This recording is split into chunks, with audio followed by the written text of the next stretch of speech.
Siguiente, por favor. ¿Puede pasar a la siguiente? La siguiente.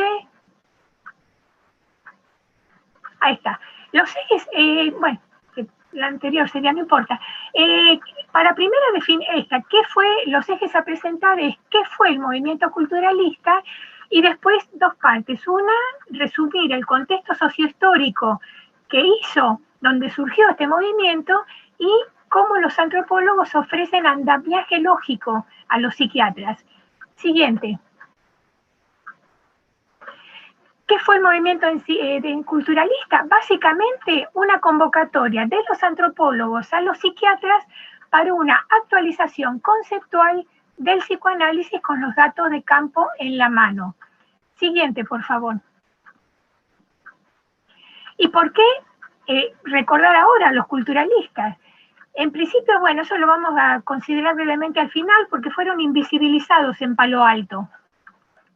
En primer lugar, porque la historia muestra que contribuyeron, el abordaje de estos psiquiatras permitió la remisión comprobada de graves crisis psicóticas. Y después otras dos razones, una es la mencionada por Klimovsky, porque persiste el problema de la interpretación en psicoanálisis, donde aunque muchas veces el terapeuta considera que su paciente está curado, pero el paciente no está tan bien y vuelve a recaer con el tiempo. Y porque la controversia entre teoría y praxis está lejos de zanjarse. Como eso lo dijo el presidente de la Asociación de Psicoanalista Internacional, ¿no? Que aún no han sido formuladas de una manera que se adecúen la teoría con las pruebas empíricas. Siguiente, por favor. Esto es como para dar un pantallazo general. Primera parte, el contexto sociohistórico de los inicios del psicoanálisis. Siguiente. En el principio se produjo en el siglo XIX un avance de la sistematización en medicina donde se produce un dificultoso pasaje del pensamiento escolástico al científico. Siguiente. Esto es como para comprender bien cómo en el siglo XIX se dio una puja que sigue hasta el día de hoy. Una confusión entre el sistema, ambos tipos de estructuras de pensamiento son lógicas, tanto la escolástica como la científica.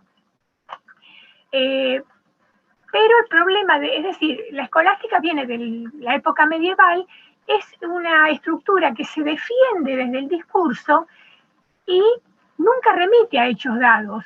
Y da muestras de gran autoridad, de gran erudición, y se defiende desde el criterio de autoridad. En cambio, la estructura científica sigue el método de observación y experimentación, y todos saben que cuando los resultados no se corresponden con lo esperado, se proponen ajustes, y así es como sigue avanzando la ciencia. Esta diferencia enorme, vamos a ver cómo es un hilo conductor a través de todo el tiempo entre una teoría que se defiende de lo discursivo y un método científico que busca ajustes para superarse. Siguiente, por favor. En el año 1900, cuando Freud publica la interpretación de los sueños, en Inglaterra hay prácticamente dos antropologías. Una a cargo del fundador Edward Taylor, que era una antropología científica que derivaba de la antropología física alemana y que impulsa el trabajo de campo científico. Y otra antropología es la antropología de James Frazer, que era más bien, tenía la estructura escolástica, de mucha erudición, de una pluma de alto vuelo, pero que los relatos no eran científicos o no fueron corroborados con el método científico. Siguiente, por favor. Estos son textos de la época, el texto Cultura Primitiva de 1871 de Taylor, el fundador británico, y notas, el manual para hacer antropología, para que hagan los viajeros, el manual para los viajeros, donde se proponían sugerencias para tomar nota y actuar como antropólogos, para que los viajeros hagan trabajo antropológico si querían. Y estos tres textos guardaban un abismo con la rama dorada de Fraser, que era todos los mitos con adornos y especulaciones propias. Siguiente, por favor. En este contexto, bueno, Fraser publica Totemismo y Exogamia en 1887, donde desarrolla su vuelo literario con temas como totemismo, tabú, exogamia, homicidio ritual, magia, todo donde se exotiza los relatos nativos, se habla de los salvajes y de detalles morbosos para alimentar para dar que hablar a los aburridos europeos que se creían superiores. Siguiente, por favor. En este contexto, Freud publica en 1900 La interpretación de los sueños, donde comenta que se fundamenta en Taylor, en la antropología de Taylor, pero vamos a ver con el tiempo si permanece con esta postura. Siguiente, por favor. De 1900 al 1904, la interpretación de los sueños tiene muchísimas reediciones, fue un enorme éxito, pero comienza a haber alarma entre los médicos por suicidio de pacientes psicoanalizados. Vamos a ver qué hace Freud ante esto. Siguiente. ¿Cómo responde Freud en el 1904? Siguiente.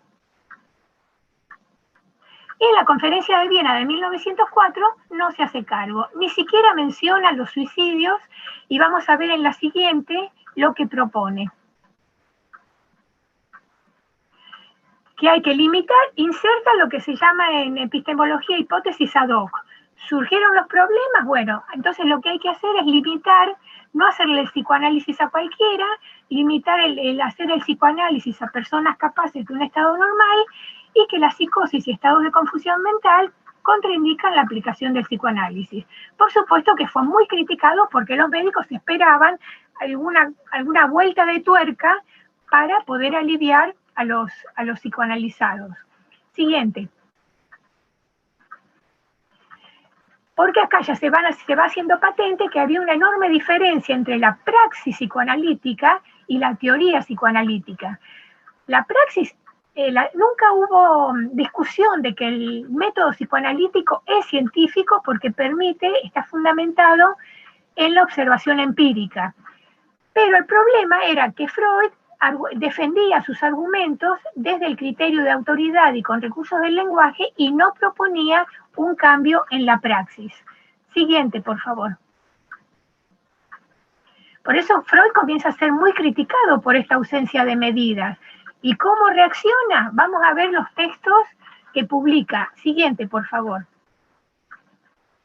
Entre 1904 y 1910 desarrolla todo el tema, pone toda la batería pesada en desarrollar el tema de la sexualidad infantil, que era lo que causaba angustia a la gente. Y él lo que defiende desde lo racional para capacitar a los médicos en el tema, que se familiaricen con las represiones de la sexualidad infantil. Siguiente. Pero los suicidios seguían. Los médicos persisten en ser precavidos con el psicoanálisis. ¿Se dan cuenta cómo va este juego entre lo que Freud publica y el malestar entre muchos médicos, ¿no? Los médicos persisten en ser precavidos con el psicoanálisis y acá, ¿por qué opta Freud? ¿Qué hará Freud? Siguiente. Entre 1910 comienza a proponer el psicoanálisis salvaje, que es posible es decir, comenzar a abrir la posibilidad, de abrirle el juego a que hagan psicoanálisis personas comunes, no médicos, y ya en 1913 dice francamente que la inmensa mayoría de los médicos no están preparados para el psicoanálisis y han fracasado completamente. Bueno, y siguiente. Como parte de su empieza la convocatoria para el psicoanálisis no médico, y dentro de esa convocatoria publica Totem y Tabú. Siguiente, por favor. Cuando publica Totem y Tabú para convocar a los estudiantes de antropología, saltaron todos los antropólogos de Gran Bretaña y de Estados Unidos, porque Totem y Tabú estaba basado en Fraser, y Fraser no había sido comprobada sus propuestas. Entonces, lo mínimo que tendría que haber hecho es basarlo en los relatos, desde ese punto de vista, basado en los relatos de lo que se había comprobado.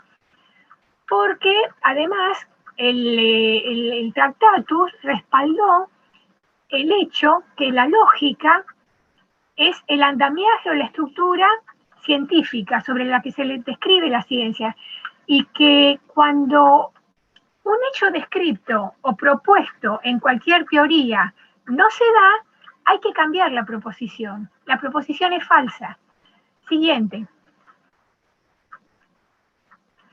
Sin embargo, bueno, los 4 ensayos, como dice el mismo Freud en el prólogo, de Totem y Tabú, buscan llenar la brecha entre estudiantes de antropología y folclore y psicoanalistas para, como decíamos en principio, ¿no?, para que sean voluntarios para hacer el psicoanálisis. Sin embargo, era una tarea de riesgo en ese momento, porque hubo analizados que llegaron a matar a sus analistas en un ataque de psicosis, ¿no?, en una crisis psicótica. Entonces era muy delicado el asunto, no era la solución que justamente abrir el juego a que fueran estudiantes de antropología los que hicieran psicoanálisis. Siguiente, por favor. Y sigue avanzando la polémica. Hasta que llegamos, fíjense que ya llegamos a 1930, 30 años después de publicar Totem y Tabú, y Freud todavía no había publicado nada efectivo para aliviar la angustia de los psicoanalizados. Entonces, en lugar de esperar que Freud se retracte, siguiente. Sapir propuso a los médicos una praxis orientada al sujeto fundamentada en la evidencia de campo. Es decir, lo que los antropólogos propusieron no fue una teoría, fue un anclaje, un andamiaje lógico. Siguiente.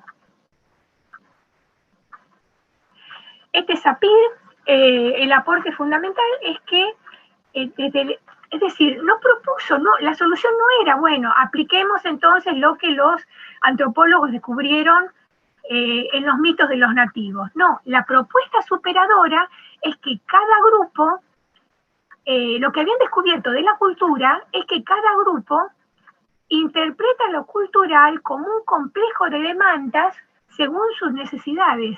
Cada grupo responde, tiene necesidades propias que trata de cubrir desde sí mismo para propiciar una suerte de equilibrio emocional. Y Mandolini Guardo, un historiador del psicoanálisis, comenta que lo que propuso Sapir es que la experiencia cultural y la historia concreta de los individuos debe constituirse en la fuente obligada de validación analítica. Ese es el aporte que hizo Sapir a los psiquiatras. Y vamos a ver cómo respondieron. Siguiente. El primero que respondió fue Harry Sullivan. Siguiente. Harry Sullivan, el líder del movimiento culturalista, que era un médico experimentado en la inferencia clínica y un fuerte crítico de la angustia derivada de la interpretación terapéutica sobre cada psicoanalizado. En 1936 fundó la Escuela de Psiquiatría de Washington, pero la contra era un enorme intuitivo, pero un pésimo teórico. Esto es lo que muestra el historiador argentino de psicoanálisis Mandolini Guardo. Siguiente, por favor. El concepto clave elaborado por Sullivan fue el de relación terapéutica, donde proponía que el médico debe guiar al paciente hacia lo que teme de sí mismo. El carácter transferencial de la relación, porque esto es otra cosa, no estaba en tela de juicio la técnica del psicoanálisis, era muy respetada, era considerada una enorme herramienta, algo sumamente valioso. Los culturalistas respetaban conceptos iniciales como el de transferencia, el de represión, trauma infantil, pero cuestionaban todo lo publicado a partir de 1904. Por eso es que Sullivan toma el carácter de la transferencia, pero también lo supera para transformarlo en una relación terapéutica con el paciente que busca revertir los efectos devastadores de una crianza descalificadora. Y el terapeuta debe acompañar al paciente a sesiones de astronomía, arqueología y camping. Siguiente. Esto es lo básico de Sullivan, donde él siempre decía que hay que tener cuidado con las interpretaciones que se ofrecen al paciente porque pueden ocasionar más angustia que la propia enfermedad. Siguiente, por favor, que ya estamos sobre la hora. El enorme hallazgo del enfoque culturalista en psicoanálisis es que recibían la invitación a establecer analogías entre los signos y síntomas particulares y la historia familiar o los mitos del paciente. Y estaba fundamentada esta praxis particular en la inferencia clínica de Hipócrates. Siguiente. Esto es un resumen de los principios del método hipocrático, observación cuidadosa de signos y síntomas particulares, y luego inferir las causas y el estado real por analogía con antecedentes similares.